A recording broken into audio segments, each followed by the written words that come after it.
Pertama, terima kasih atas undangan ini untuk membicarakan tentang Undang-Undang Nomor 11 hubungannya dengan MOU Helsinki seperti disampaikan tadi. Sebelum membahas ini tentu saya juga ingin menyampaikan latar belakang. Pertama, kita mengerti waktu konflik, waktu itu sudah berjalan 30 tahun. Korban begitu banyak, keadaan di Aceh mencekam.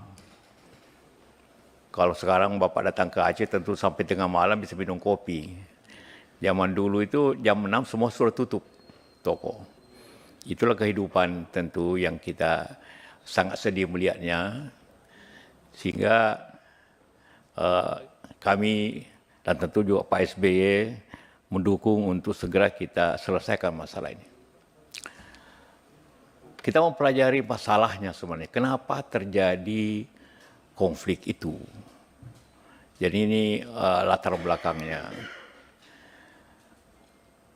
Saya juga ingin menyampaikan bahwa 15 konflik besar di Indonesia.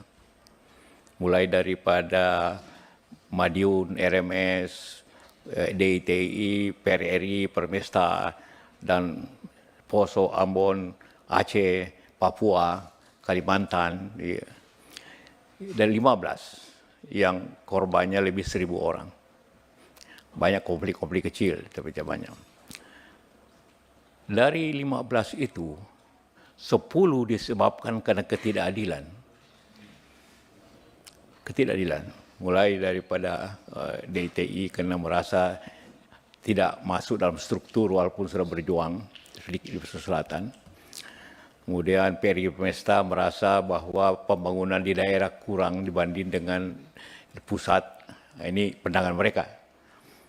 Kemudian di Poso karena ketidakadilan politik. Orang mengatakan agama tidak, ketidakadilan politik. Karena masyarakat yang karena waktu reformasi maka mulai diajarkan pemilihan langsung. Hasilnya tentu sesuai mayoritas. Sama Ambon. Di Aceh masalahnya kita sedikit. Apa masalahnya? Aceh sangat kaya daripada sumber alam. Gas, minyak pada waktu itu.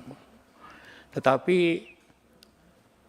apa yang diperoleh masyarakat Aceh tidak kecil dibanding dengan kekayaan yang ada. Tidak besar.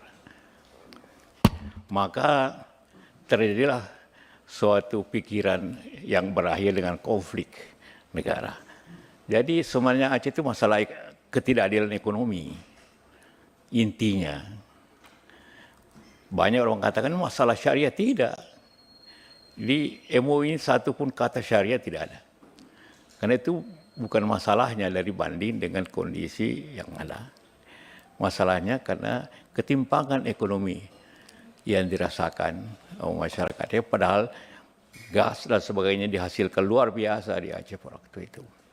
Malah juga orang Aceh tidak banyak bekerja. Banyak datang dari luar.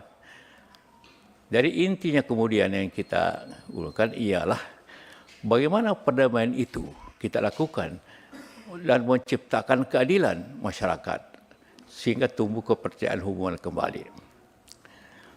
Dan rakyat Aceh, GAM, itu sangat artinya ingin juga selama 30 tahun tinggal di hutan juga berat juga. Tapi masyarakat Aceh lebih berat lagi kehidupannya. Karena itu maka setelah berunding maka lama dibutuhkan waktu 30 tahun untuk menemui GAM itu. Kemudian tsunami mempercepat masalahnya. Karena tidak mungkin kita selesaikan suami membangun kembali Aceh itu tanpa keamanan. Karena itulah saya dengan tim Pak Hamid dengan Farid dan Pak Sofyan Jalil itu berusaha untuk secepat mungkin selesai dan teman-teman Pak Malik Mahmud itu sepakat bahwa harus cepat karena ini tidak mungkin bantuan asing, bantuan luar negeri asing tidak mungkin kita realisir tanpa keamanan. Maka di situlah kita sepakat untuk segera mencapai ini. Jadi kalau kita lihat MOU Aceh, Helsinki ini, kalimat pertama saya katakan, pemerintah Republik Indonesia dan Gerakan Aceh Merdeka menegaskan komitmen mereka untuk menyelesaikan konflik Aceh secara damai, menyeluruh dan berkelanjutan dan bermartabat bagi semua. Jadi sejak pertama sudah sepakat untuk kembali damai. Kemudian untuk mempertegas NKRI pasal kedua, kalimat kedua, para pihak bertekad untuk menciptakan kondisi sehingga pemerintah rakyat Aceh dapat diwujudkan melalui suatu proses yang demokratis dan adil dalam negara kesatuan dan konstitusi Republik Indonesia. Banyak waktu itu agak sedikit mempertanyakan kenapa tidak disebut Undang-Undang Dasar 45. Saya bilang ada enggak konstitusi lain selain 45? Tidak ada. Jadi yang dimaksud konstitusi ini adalah Undang-Undang Dasar 45. Ya, salah pengertian saja. Tentu kita fahami bahwa teman-teman GAM waktu itu ingin lebih tekadnya tapi tidak dibaca gitu. Jadi konstitusi Republik Indonesia. Nah, itulah sehingga kemudian timbullah bahwa pedoman itu MOU itu yang kemudian hal pertama ialah pemerintahan yang lebih otonom. Karena itulah kenapa itu berbicara tentang waktu itu merdeka atau tidak. Maka tentu karena ayat pertama saja sudah setuju tidak merdeka. Tapi Undang-Undang Dasar. Maka untuk itu jalan tengahnya ialah otonomi khusus. Itulah penyelenggaraan pemerintah Aceh yang disebut dalam undang-undang ini. Bagaimana dan agak berbeda memang. Di sana bukan DPRD, DPRA. Supaya agak secara emosional bahwa Aceh itu memang beda dengan yang lain. Ada khususnya seperti itu.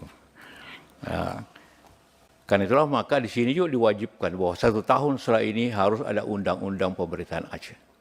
Karena itulah maka undang-undang pemerintahan Aceh itu tahun 2006. Ini 2005 MOU ini.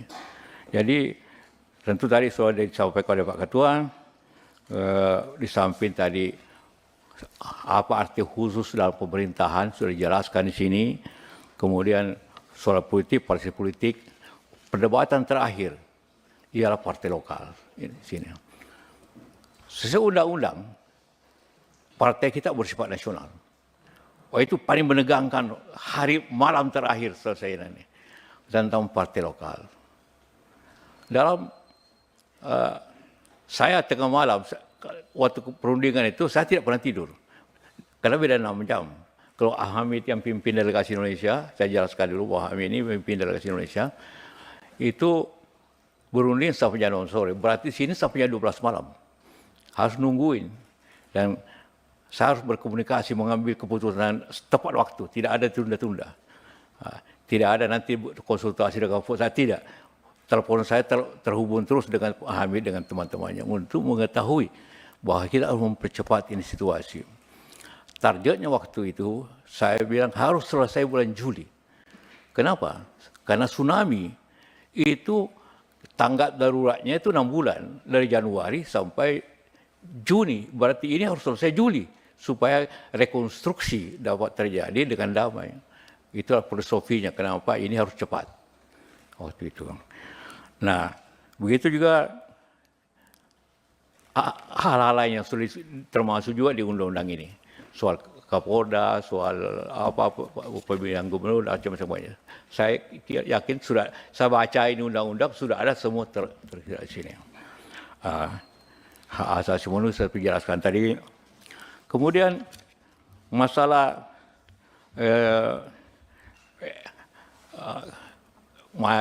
waktu itu ada berapa ribu tahanan Aceh? 2.700 tahanan Aceh yang di sini. Yang kalau Anda ingat itu terharu lihatnya zaman dulu itu. Bagaimana naik Hercules dari sana semua dirantai. Bayangkan itu sama zaman Belanda. Dua company. Maka hal yang pertama prosesnya ialah amnesti. Semua tahanan harus keluar dan semua yang terlibat tidak ada hukuman amnesti semuanya. Jadi tanpa menyebut orang, semua yang terlibat dalam konflik itu, semua diamnestikan. Terkecuali yang kriminal. Ada 16 orang saja yang ditahan karena kriminal. Tapi 4.000 sekian, itu hampir 5.000 semua amnesti. Itu prinsip dasarnya yang kita setujui. Sehingga terjaminlah suatu situasi damai dengan cara begitu. Ini memang suatu kembali kepada tadi partai politik itu, ada yang kenapa khusus ada partai politik lokal? Waktu malam terakhir itu saya pelajari undang-undang. Memang, tapi untuk saya ada juga di malam-malam itu saya baca undang-undang tentang Papua. Undang-undang otonomi Papua itu ada kalimat yang mengatakan rakyat Papua berhak mendirikan partai. Itu saja. Saya bilang ini legal. Dia setuju akhirnya jam 12 malam, jam 1 malam di sini, setuju tentang partai lokal karena ada aturan tentang Papua. Jadi kalau Papua bisa, kenapa Aceh tidak bisa? Itulah sebabnya kenapa undang-undang partai lokal itu ada di dalam undang-undang tentang Aceh tersebut. Karena seperti saya katakan, latar belakang daripada konflik itu masalah ekonomi sebenarnya. Karena itu maka kita membahas masalah ekonomi sangat mendalam, sangat ketat perbedaannya. Karena itu hasilnya kemudian ialah pendapatan untuk oil and gas di Papua dan juga hasil kekayaan alam lainnya. Itu kalau daerah lain hanya 15, Aceh itu 70%. Banyak yang nanya, kenapa tinggi? Saya bilang orang Aceh kan rakyat Indonesia juga. Kenapa dia tidak bisa menikmati hasil daerahnya?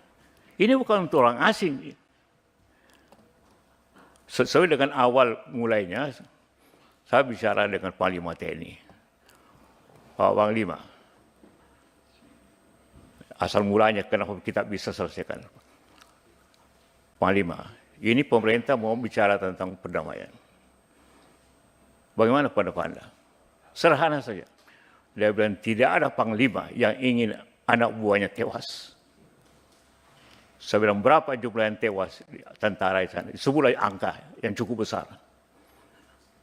Jadi kalau ada silakan damai, kami dukung. Itulah sehingga kami tetap dengan suatu langkah yang jelas karena sudah didukung pemerintah, juga didukung dengan TNI. TNI luar biasa mendukung. Pak Panglima Pak Diarto. Itu kalimatnya saja. Dia tidak mengatakan silakan damai, tidak ada panglima yang ingin prajuritnya tewas. Jadi artinya mendukung perdamaian. Itu maknanya dalam hal ini. Kembali ke masalah ekonomi, karena masalahnya seperti itu, ketidakadilan ekonomi. Kaya tapi rakyatnya miskin. Akibat pembagian yang sudah diundang-undang bahwa daerah yang menghasilkan oil and gas dan tambahannya dapat 15%. Karena itu terjadilah tawar-menawar. Mula-mula minta 100%, hanya kita bilang negara juga mesti diurus karena kita NKRI, maka jatuhnya 70%. Jadi oil and gas hasilnya itu 70% untuk Aceh. Memang waktu itu gas sudah hampir habis. Tapi masa depan Aceh luar biasa. Kekayaan alam di pantai, di sekat Semelu, dan di pulau-pulau dekat situ, di geologi, itu akan mendapatkan suatu hasil yang besar di situ. Nah, itulah kenapa masalah pulau dengan Sumatera Utara kita selesaikan, kita kembalikan ke Aceh. Karena kita masalahkan bahwa di situ sekitar itu potensi minyak jelas. Jadi memang pada saat ini pembagian 70 itu, tapi dalam waktu 5 tahun ke depan itu akan menghasilkan suatu yang baik untuk Aceh dan sebagainya. Nah, itu yang menjadi peraturan keamanan juga jelas bahwa GAM minta semua, waktu itu saya tanya Panglima, berapa batalion yang ada di situ? Jadi beroperasi pada waktu itu 30 batalion datang dari seluruh Indonesia. Maka untuk keamanan diputuskan bahwa tentara dari luar harus kembali. Tapi ini suatu hal yang sangat baru dalam perundingan di dunia ini, perdamaian. Pak Hamid minta agar senjata diserahkan. Tidak. Oke. Itu kehormatan. Jadi kita pasal pertama dari perundingan itu kita setuju kepada dignity for all. Kehormatan untuk semua pihak. GAM tidak mau menyerahkan senjata. Jadi karena itu ditukar dengan kehadiran 30 batalion. Jadi solusinya ialah saya tanya berapa senjata GAM? Kurang lebih 900, 800 sekian, kurang lebih 900. Maka ditukar baliklah dengan batalion. Jadi 30 batalion itu akan pulang secara bertahap 3 kali tahapan. Setiap kali 300 senjata GAM dipotong oleh GAM sendiri di muka umum, potong di muka AMM. Jadi tiap bulan potong 300 dan setelah hari itu selesai dipotong 10 batalion kembali. Akhirnya 3 kali hampir 1000 senjata dipotong, 30 batalion tinggalkan Aceh, selesai. Jadi keamanan itu disusun sedemikian rupa semua ada dignity. Karena mereka mengatakan bahwa senjata itu jiwanya. Oke, betul itu. Tapi itu potong sendiri. Dan tidak jadi karena itu tidak ada penyerahan senjata. Tidak ada perdamaian di dunia ini yang seperti itu. Kita bagaimana menciptakan suatu sistem tukar guling. Itu tentara kembali per 1 bulan 10 batalion. Jadi hari senjata dipotong, kapal-kapal angkatan laut sudah menunggu di pelabuhan. Begitu kapal selesai, naik kapal semua, pulang. Jadi inilah suatu kehormatan, dignity for all, masing-masing terhormat. Indonesia terhormat, GAM terhormat. Nah, ekonominya seperti itu. Di samping itu juga untuk menutup ketinggalan Aceh dalam ekonomi, maka pemerintah memberikan dana otsus, otonom khusus. Sekarang jumlahnya selama 20 tahun hampir sekitar 100 triliun. Nah, ini masalah juga memang. 20 tahun, berarti sekarang ini berakhir tahun ini. Nah, karena itu tentu banyak karena ekonomi Aceh itu masih dia termasuk yang tertinggal dibanding seluruh Sumatera, maka wajar juga bahwa dana otsus itu dapat ditambah katakanlah 5 tahun atau beberapa tahun lagi supaya betul-betul terjamin bahwa kehidupan rakyat Aceh itu dapat setara dengan kehidupan di tempat lain. Itulah prinsip-prinsip pokok dalam MOU ini yang juga sudah tercantum dalam undang-undang ini. Kita sudah membuat perbandingan tentang MOU Helsinki dan Undang-Undang Nomor 11. Jadi hampir semua yang ada di sini, bukan hampir semua tertera dalam undang-undang ini.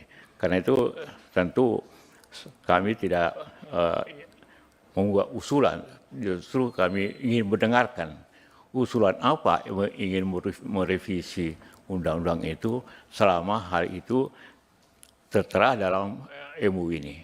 Ya. Nah, itulah yang makanya tambah Hamid. Saya persilakan Surah Hamid dapat. Silakan Prof. Bapak Ketua, Bapak Pimpinan, para anggota Dewan yang terhormat, Pak Jika. Keterlibatan saya soal perdamaian Aceh itu bukan 2005, Pak. 2002. Jadi tengah malam di atas pesawat, kami baru selesaikan Ambon.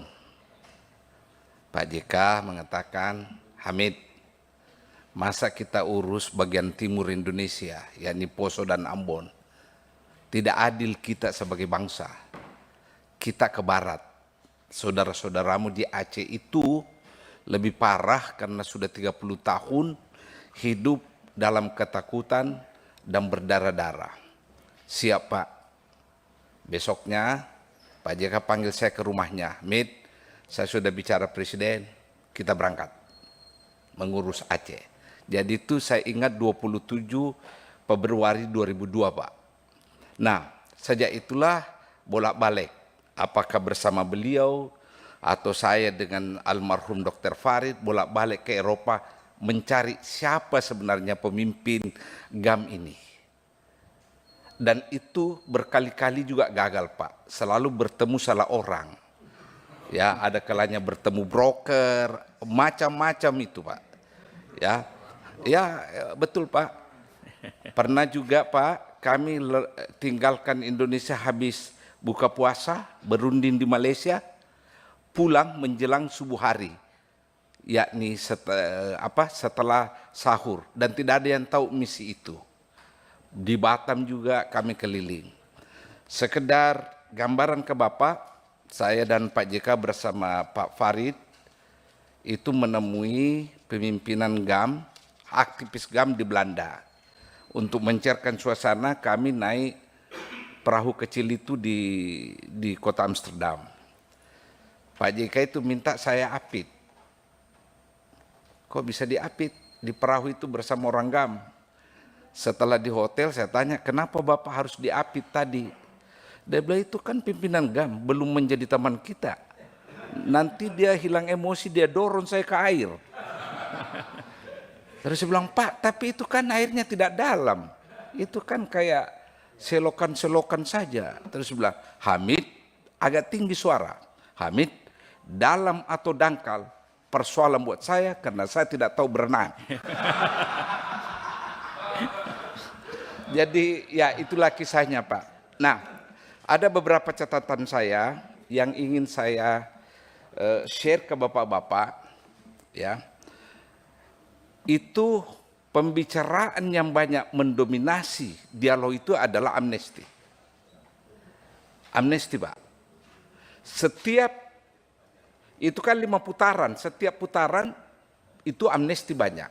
Karena itu strateginya Pak JK. Hamid, kau bicarakan perdamaian, kasih dulu ya keyakinan kepada para pemimpin GAM tentang kepentingannya. Apa kepentingan pimpinan GAM ini? Kepentingannya adalah ingin pulang ke kampungnya. Karena mereka kan puluhan tahun di luar negeri tidak bisa balik. Jadi berikan dia sesuatu agar mereka yakin dan lega bahwa mereka bisa pulang kampung dengan baik. Dan di hutan juga. Dan kedua, yang di hutan. Mereka kan kena malaria, nyamuk, masuk kota kan disikat. Makanya bapak-bapak, pembicaraan itu kebetulan portofolio saya sebagai Menteri Hukum. Memberi amnesti kan, mengusulkan amnesti. Nah, ada pertanyaan. Itu amnesti ada di MOU. Tapi mengapa tidak ada dalam undang-undang? Ya, begitu kan? Jawabannya sederhana. Amnesti sudah dilakukan sebelum undang-undang dibuat. Jadi kewajiban pemerintah menyediakan, memberikan amnesti sudah dilakukan. Nah, itu Pak. Apa itu amnesti? Adalah memberikan, mendrop semua charge sebagai kriminal, hilang. Jadi tidak ada lagi itu stereotip. Membebaskan semua narapidana, artinya yang dihukum dan telah berkekuatan hukum tetap. Yang ketiga adalah membebaskan semua tahanan yang ada. Nah, itu. Kemudian bapak-bapak ibu-ibu, para pemimpin, aktivis GAM yang suatu dan lain hal telah kehilangan kewarganegara dapat kembali mengambil kewarganegaraannya tanpa naturalisasi. Itu saya buat dalam undang-undang kewarganegaraan itu. Makanya ketika kita damai, para aktivis, para pemimpin GAM yang di luar negeri itu bisa langsung mengambil kembali warga negaranya. Termasuk pendiri GAM, Hasan Ditiro. Begitu dapat kewarganegaraannya, 1 minggu kemudian dia meninggal, Pak. Dan dia bahagia meninggal karena dia kembali menjadi warga negara. Nah, itu alasannya, Pak, mengapa masalah amnesti tidak ada di dalam undang-undang. Di MOU dikatakan tidak lebih dari 2 minggu setelah perjanjian ditandatangan, amnesti harus diberikan, maka seluruh tahanan dan seluruh narapidana dikeluarkan. Disinilah kejelian Pak JK. Dia mengatakan begini, Hamid, kau bebaskan semua itu, dan saya tidak mau lihat ada di antara mereka diangkut dengan pesawat Hercules. Beri martabat agar mereka pulang ke keluarganya sebagai manusia bebas. Karena itu kita pakai pesawat komersial. Oke, jelas lagi. Pak, ini ada selingan ini, ada yang menarik ini, Pak. Waktu saya berunding, pimpinan GAM itu minta 7 orang dibawa ke meja perundingan. Itu yang ada di Sukamiskin. Dan saya tidak mengatakan tidak, langsung saya iakan. Meskipun berikutnya asam lambung saya naik, bagaimana caranya ini? Jadi dari airport saya langsung ke Sukamiskin bertemu mereka. Begitu saya bertemu, itu ada namanya Usman Lampuawe, langsung mau muntah di depan saya, Pak. Wah, ini kecap apa lagi dijual pemerintah menipu kita. Bagaimana kami mau dibebaskan? Saya ini dihukum 18 tahun, baru jalani 2 tahun. Jadi saya bilang, Pak, saya serius mau bebaskan Bapak. Oke? Bicara dengan Pak Malik Mahmud ke Swedia, terus menjelang berangkat, saya buatkan paspor, Pak. Minta petugas imigrasi masuk ke penjara, membuatkan paspor 7 orang pemimpin ini. Dibuatkan, Pak. Dan tidak ada di muka bumi ini, Pak, ada warga negara, paspornya itu alamatnya penjara. Tidak ada, kecuali yang 7 orang ini. Tidak ada itu, Pak. Yang kedua, karena Pak JK mengatakan, kalau jadi kau berangkat, kamu kasih dia dandani sedikit, sehingga dia bukan seolah-olah bukan narapidana. Jadi saya minta tukang jahit, buatkan jas itu, Pak, 7 orang. Lengkap dengan sapu tangan di sini tuh. Ya. Setelah itu, saya buatkan visa, Pak. Menjelang berangkat, saya khawatir bahwa nanti menimbulkan kegaduhan di parlemen, di DPR. Kok ada narapidana dibawa keluar? Jadi saya datang ke mereka. Pak, Bapak mau bebas terus atau bebas beberapa hari selama perundingan? Semua menjawab mau bebas seterusnya. Kalau begitu, tolong pertimbangkan. Kalau saya bawa Bapak berangkat ini untuk beberapa hari, gaduh DPR, bisa jadi tidak ada amnesti nih, Pak. Bapak tidak keluar. Semua mengatakan, kalau begitu, Pak, tidak usah kami berangkat, yang penting kami keluar permanen dalam waktu dekat. Itu pendapat Bapak ya. Tolong telepon Pak Malik, bahwa Bapak yang menolak pergi. Ditelepon dalam bahasa Aceh itu, Pak. Saya tidak ngerti apa maksudnya itu. Mungkin dia maki-maki saya nggak paham tuh. Akhirnya Pak Malik menelpon saya. Terima kasih Pak Hamid, tidak usah mereka berangkat. Alhamdulillah amanlah saya. Tetapi setelah kita damai, Pak JK panggil saya. Hamid, kamu itu janji 7 orang itu bawa ke Eropa waktu perundingan, dan kamu tidak lakukan. Saya mau kau penuhi janjimu. Jadi Pak, saya harus penuhi janji meskipun kita sudah damai. Saya bawa 7 orang itu ke Stockholm, ketemu pemimpinnya, Pak. Karena Pak JK mengatakan, jangan pernah cedera janji. Kamu tidak akan pernah dipercaya. Itu, Pak. Nah, kembali ke soal agenda, Pak. Di situ ada pembahasan tentang hak asasi manusia. Ini perlu saya clearkan. Pembicaraan tentang hak asasi manusia adalah pembicaraan ke depan. Kenapa? Waktu itu kencang perdebatannya, saling menuding. Pihak delegasi saya mengatakan, kamu membunuh polisi, kamu membunuh tentara. Mereka mengatakan tentara membunuh A, tentara membunuh B.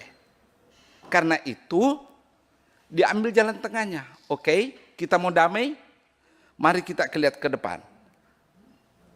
Tetapi masalah HAM tetap harus masuk dalam perjanjian. Itulah sebabnya ada di situ dalam MOU mengatakan pengadilan HAM akan dibentuk di Aceh untuk kasus-kasus HAM ke depan. Karena selama ini pengadilan HAM adanya di Medan. Itu Pak, konteksnya itu. Jadi saya harus perlu jelaskan di sini bahwa ketika kita bicara konteks HAM, pembicaraan itu adalah pembicaraan kalau terjadi kasus ke depan. Pengadilannya dibuat di Aceh. Yang kedua, masalah hak asasi manusia.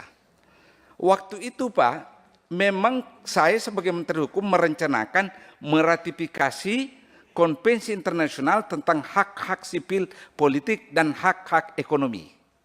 Sehingga kita mengatakan rujukan kita tentang kondisi baiknya HAM di Indonesia adalah rujukan tentang konvensi itu. Dan benar pada tahun 2006 kami ratifikasi konvensi itu. Jadi rujukannya adalah kedua konvensi yang dibuat pada tahun 66 itu Pak. Mengenai partai politik, Pak JK sudah jelaskan, memang sengaja ditunda dibicarakan itu Pak, karena itu adalah masalah yang sudah diprediksi bakal menjadi batu sandungan dan memang nyaris tidak deadlock, perundingan itu deadlock karena masalah partai politik. Tapi sekali lagi Pak JK komitmennya, Hamid, kembali ke paragraf pertama, dignity for all, martabat untuk semua, beri martabatlah sudah kepada orang Aceh. Setelah beliau baca Undang-Undang Otonomi Khusus, ya, Undang-Undang Otonomi Papua. Jadi ada kaitan benang merah kesejarahannya antara Papua dengan Aceh, khusus partai politik lokal. Itu. Nah perdebatannya begini Pak, supaya bapak-bapak yang mulia anggota Dewan bisa share dengan saya. Waktu itu kami mengusulkan bahwa seluruh partai politik lokal di Indonesia, ada 10, itu memberi jaminan kepada para anggota GAM bisa mengendarai 10 partai politik lokal itu. Caranya gimana? Pak JK sebagai Ketua Golkar mengumpul semua pimpinan partai politik, ada 10, bertanda tangan, membuat pernyataan siap kendaraannya dipakai oleh GAM. Ada Pak, satu halaman itu ada. Mereka tetap menolak. Kami tidak tertarik dengan kendaraan orang lain. Kami ini ingin menggunakan kendaraan sendiri. Lalu mediator kita Presiden Ahtisaari manggil saya bertemu di ruangannya. Dia mengatakan, Pak Hamid, berapa nomor sepatumu? Loh, kok tiba-tiba nomor sepatu dibincangkan? Saya bilang kaki saya kecil. Ya berapa? Saya bilang ya nomor kira-kira 39 lah. Oh, coba buka sepatumu. Saya buka. Dia juga buka sepatunya. Kakinya itu 46. Karena tinggi besar kan? Dia minta saya masukkan kaki saya ke sepatunya Pak. Tentu longgar kan? Dan dia masukkan kakinya ke sepatu saya. Jauh beda, tidak bisa masuk. Dia tanya, bagaimana perasaanmu? Saya bilang tidak cocok. Dia bilang, nah begitu juga kau harus pakai. GAM itu tidak mau pakai sepatunya orang lain. Sama dengan kamu pakai sepatu saya. Tolong dipikir. Itu ceritanya Pak. So dia istilahnya itu they want to have their own shoes.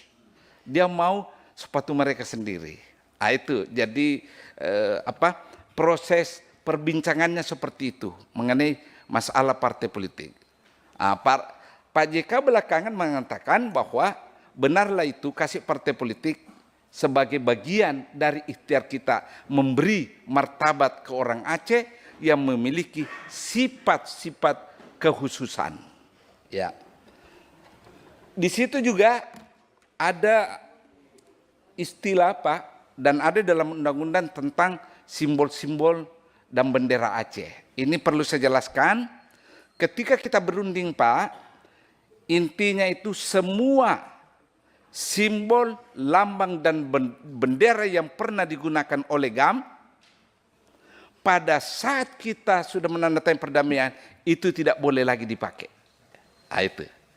Banyak penafsiran kan bahwa mereka masih boleh pakai dan seterusnya. Itu saya pikir adalah romantika politik saja itu. Ya, semestinya tidak mengganggu lagi. Karena jelas agreement kita bahwa itu tidak dipakai. Itulah sebabnya di dalam undang-undang dijelaskan mereka boleh buat bendera dalam konteks, bukan bendera GAM, dalam konteks bendera provinsi. Nah, begitu juga dalam perundingan Pak, ada percakapan tentang lagu daerah. Entah bagaimana, waktu saya pulang berunding, mantan waktu itu Kasad, almarhum Joko Santoso, tiba-tiba marah dari belakang ke saya. Pak Hamid, TNI itu mati untuk Merah Putih dan Indonesia Raya. Kan saya bingung. Apa ini? Dia pikir pembicaraan kami mau mengganti bendera Merah Putih dan mau mengganti Indonesia Raya. Padahal yang dimaksud itu bendera Aceh lokal. Ketika ribut di pers, Pak JK dengan mudah menjawab. Asosiasi motor Harley Davidson saja ada benderanya, apalagi provinsi. Nah, itu. Terus dia bilang, Anda harus bedakan national anthem atau hymn. National anthem itu adalah Indonesia Raya, yang mau dibuat di Aceh ini adalah lagu daerah, sama dengan himne HMI, himne Palang Merah dan sebagainya dan seterusnya. Jadi ini konteks seperti ini memang waktu itu Pak banyak penafsirannya. Tapi sekali lagi Bapak-bapak, Ibu-ibu, semuanya kita lakukan secara proporsional, secara profesional dan sebagainya dan seterusnya. Bapak-bapak dan Ibu-ibu, mengenai masalah bagaimana menghargai Aceh. Itulah kita hargai lembaga Walinangro, Pak. Kita munculkan itu.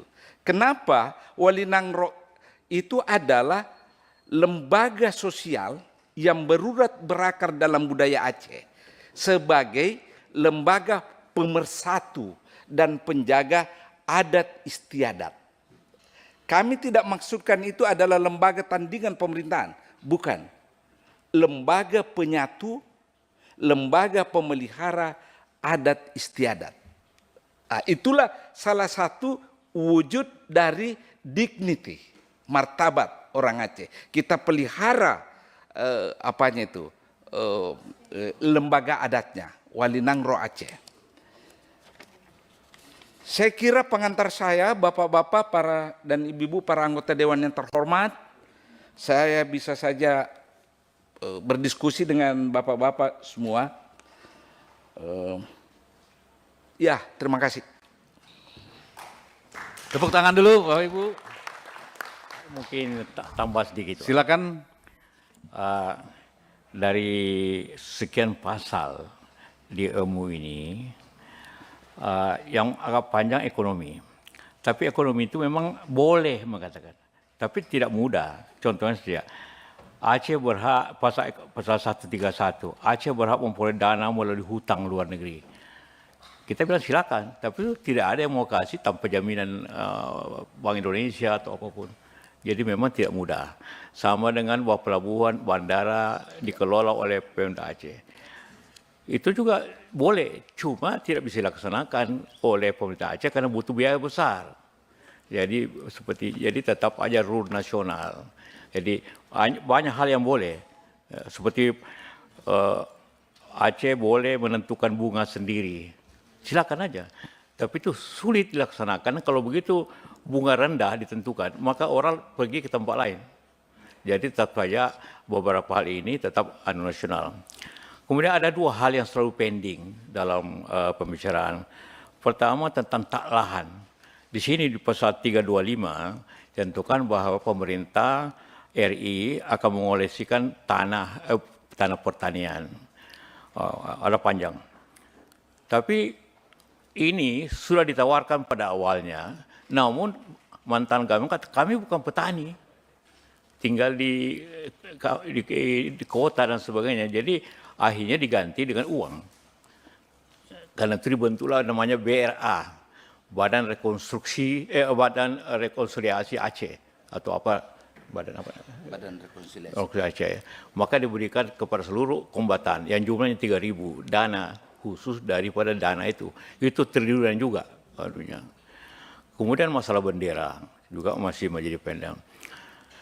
Dalam ada pasal di sini mengatakan tidak boleh pakai lambang bagi. Nah, bendera ini sudah dibicarakan, hanya saya jalan tengahnya. Boleh saja pakai merah dan putih, ada bulan bintang, asal berbeda sedikit dengan anugam. Sebenarnya itu jalan keluar sudah kita ajukan dan sudah disetujui dalam satu pertemuan di Hilton. Tapi tetap karena ada kanunnya, maka tetap sekarang tetap pending masalah ini. Walaupun saya bikin aja. Kalau situ yang penting kalau di bendera gambar dari satu garis, bikin 2 garis. Yang penting berbeda. Ya, karena di sini tidak boleh ada, dan juga ada PP yang mengatakan bendera daripada pemerintah itu tidak boleh dipakai. Jadi 2 peraturan pusat dan juga di sini ada aturan tidak boleh pakai emblem. Emblem itu sama dengan bendera kan. Jadi itu yang pending daripada tinggal 2 yang memang masalah. Tapi semuanya saya sudah laksanakan dalam bentuk dana, bukan bentuk tanah. Karena mereka mengatakan kami bukan petani pada waktu itu, pada waktu dia. Saya kira itu, minta maaf ini Pak Has. Silakan.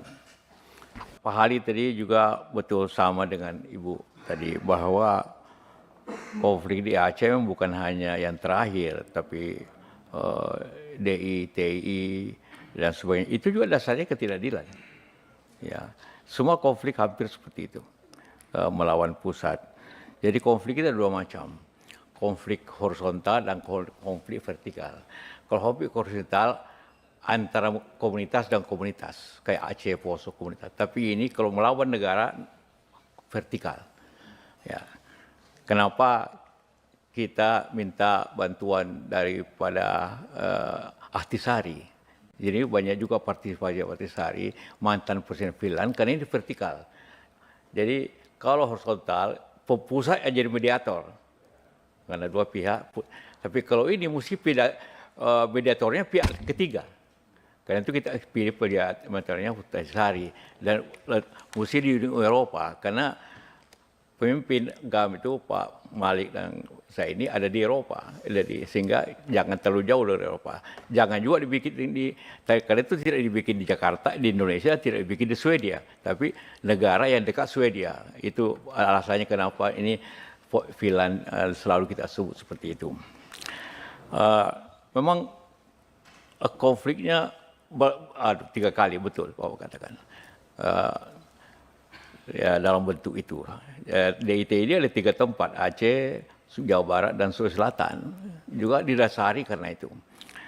Tapi yang terakhir tentu itu yang kita hadapi dan selesai. Dan tentu pandangan Pak Hali dari kita bagaimana selanjutnya. Ya, seperti itu. Baik, Saudara Firman tadi dibandingkan ke Papua, selalu yang terakhir itu lebih banyak. Kalau Papua itu hanya otonomi biasa, tidak otonomi khusus, tidak ada otsusnya. Di sana Partai Nasional tetap berfungsi walaupun boleh, dan pemerintahannya seperti juga bagian lain di Indonesia hanya ada undang-undangnya bahwa gubernurnya harus orang Papua. Kalau di Aceh justru tidak ada itu, tapi di tempat lain. Tadi tentang monitoringnya sudah selesai. Itu terjadi anggaran negara. Ya. Kemudian sejarah Aceh ya. MOU ini memang MOU itu tidak menyebut otsusnya, judulnya, tapi perjanjian antara ini. Memang Aceh sudah berbeda dengan negara lain. Contohnya di lain tempat itu berlaku aturan dari BPH Migas. Tapi kalau pengelolaan migas di Aceh ditangani oleh badan tersendiri di Aceh. Tidak lagi campur BPH Migas aturannya. Karena memang hasilnya berbeda dengan lain. Ya.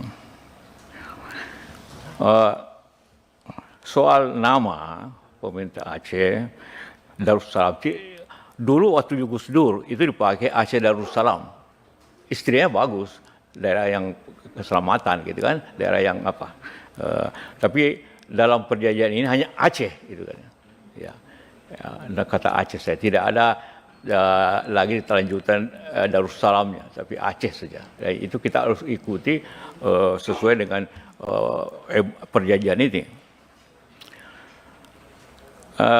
Kenapa Aceh selama ini apakah belum maju? Sebenarnya sangat tergantung kepada tata kelola pemerintahan. Dana 100 triliun itu diapain? Contohnya, kalau 100 triliun cukup besar. Tapi kenapa Aceh masih ketinggalan dalam hal perbandingan? Maju sudah perubahan, tapi perbandingan dengan provinsi lain selalu dalam statistik bahwa selalu statistik orang di Aceh disebut bahwa masih daerah termiskin Sumatera. Tapi sudah maju. Jadi dibedakan antara maju dan perbandingan. Artinya masih perlu lebih banyak lagi bantuan ataupun pengelolaan yang baik daripada. Jadi yang penting di Aceh itu pengelolaan, governance daripada pemerintah itu diapain. Ya memang contohnya Pak Gubernur Aceh yang pertama itu masuk KPK juga, berarti ada sesuatu yang harus diperbaiki governance di Aceh, termasuk juga seluruh Indonesia tentu.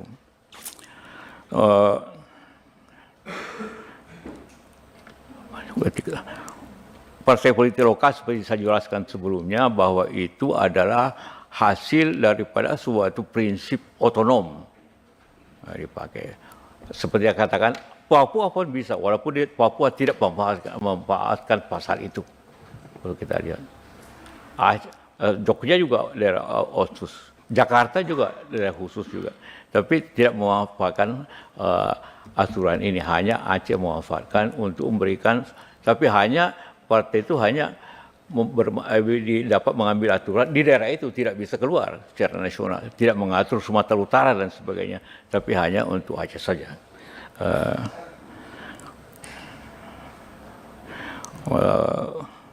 Ya kemudian Pak Panjaitan tadi, saya kira Pak Ambon, ya terima kasih tadi menyebut Ambon.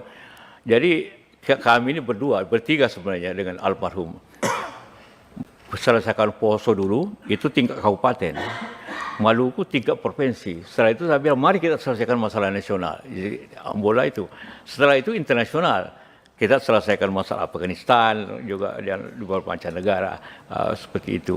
Jadi bertingkat itu pengalaman kabupaten menjadi pengalaman nasional, provinsi menjadi nasional, seperti itu yang kita selesaikan bertahap.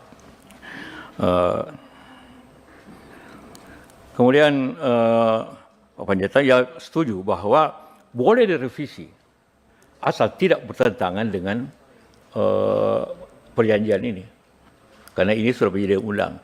Boleh ditambah, tapi tidak boleh dikurangi. Menambah pun tidak boleh bertentangan dengan ini. Seperti itu. Itu suatu rule yang harus dicapai, karena ini sudah bagi kita pemerintah, ini sudah undang-undang bagi kita. Ya. Kalau kita tidak laksanakan, timbul lagi nanti ketidakpercayaan.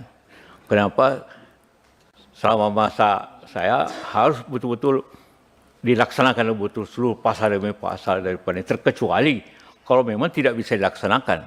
Seperti tadi saya katakan di sini ada pasal bahwa pemerintah Aceh boleh menentukan bunga. Silakan aja, saya bilang Pak, silakan tentukan bunga. Tapi tidak sulit dilaksanakan, harus secara nasional. Karena begitu rendah diputuskan, maka orang berdeposito nanti kirim uangnya ke Medan. Ya, kalau ada dana khusus itu, bukan khusus untuk Aceh, tapi tidak apa-apa. Tapi tidak dilaksanakan. Jadi tidak semuanya juga undang ini dilaksanakan. Seperti mengelola bandara. Itu pola bandara itu harus nasional, kan hubungannya satu sama lain. Dan itu dan ongkosnya tinggi. Itu antara lain bahwa semua boleh, tapi tidak dapat dilaksanakan. Itu bukan lagi tanggung jawab pemerintah. Sama dengan bunga. Tidak boleh. Jadi nanti boleh tuntut seperti itu, tapi tidak dilaksanakan.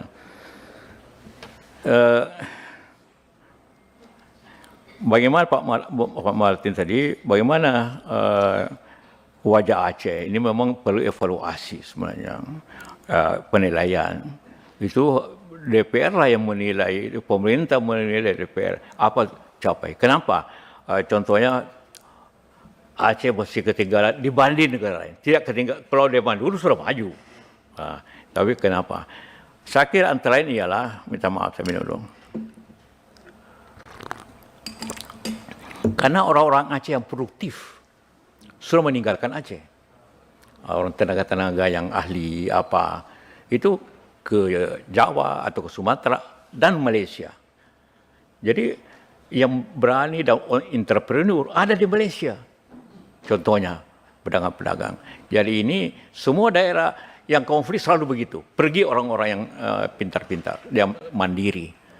Ya, seperti itu. Karena itulah maka bagaimana Aceh menarik secara ekonomi sehingga orang-orang dari Jawa atau dari Malaysia kembali ke Aceh untuk berusaha dan sebagainya. Seperti itu. Jadi masalah sumber daya manusia yang apa ini juga akibat, Pak. Waktu konflik itu 600 sekolah dibakar. Bapak ingat pasti 600 sekolah dibakar. Bayangkan sumber daya manusia hilang selama setahun. Oh, malah 1.000 lebih sekolah. Saya datang sendiri pada waktu itu melihat beberapa sekolah itu. Bagaimana SD, SMP dibakar semua. Jadi kalau memang kita ingin mengadakan komisi keadilan dan rekonsiliasi, ini harus doang dibuka. Silakan, semua kena. TNI mungkin kena, tapi GAM juga lebih kena juga. Jadi waktu itu sudah kita kondisi apa itu kita terima saja, karena kalau makin ribut kalau kita laksanakan komisi itu makin ribut. Mesti dituntut siapa yang bakar 1.000 sekolah itu, atau siapa juga yang bunuh tentara itu, karena saling bunuh-membunuh. Jadi masing-masing ada. Jadi kita dituntut untuk bikin penelitian. Jadi sudah saya bilang tutup aja semua persoalan. Pokoknya bikin halaman baru. Lihat ke depan, jangan lihat ke belakang. Waktu itu juga saya bilang kita lihat ke depan. Jangan lihat, kalau lihat ke belakang kembali konflik lagi kita. Karena saling tuntut nanti. Ya. Itu yang terjadi sebenarnya, yang kita harus benar, kita harus evaluasi undang-undang ini apa hasilnya. Tapi tentu jalan keluarnya seperti itu. Kemudian Pak Doli tadi, terima kasih. Sama tadi, apa yang sudah dicapai? Apa koreksinya? Koreksinya governance. Dan tata kelola yang harus diperbaiki. Jelas pertanggungan jawab. Jelas tentu di tender enggak ini persoalan. Apakah main tunjuk aja dana ini. Itu harus dikoreksi, diteliti semuanya. Apa memenuhi undang-undang seperti itu. Yang otsusnya tetap jalan sepanjang masa. Yang berhenti 20 tahun itu dana otsus, dananya. Jadi otsusnya tetap, karena ini sudah menjadi permanen undang-undang ini. Yang ada 20 tahun itu otsus seperti itu. Apakah terserah Bapak yang menyusun APBN? Apakah dilanjutkan? Kalau karena kondisi kita lihat kondisi ini, mungkin kita sebaiknya lanjutkan untuk beberapa tahun ke depan. Tapi otsusnya tetap seperti itu. Jadi itu beberapa penjelasan tentang hal ini.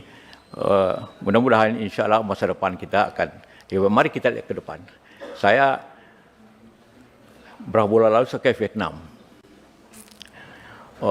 Kenapa Vietnam maju dibanding kita?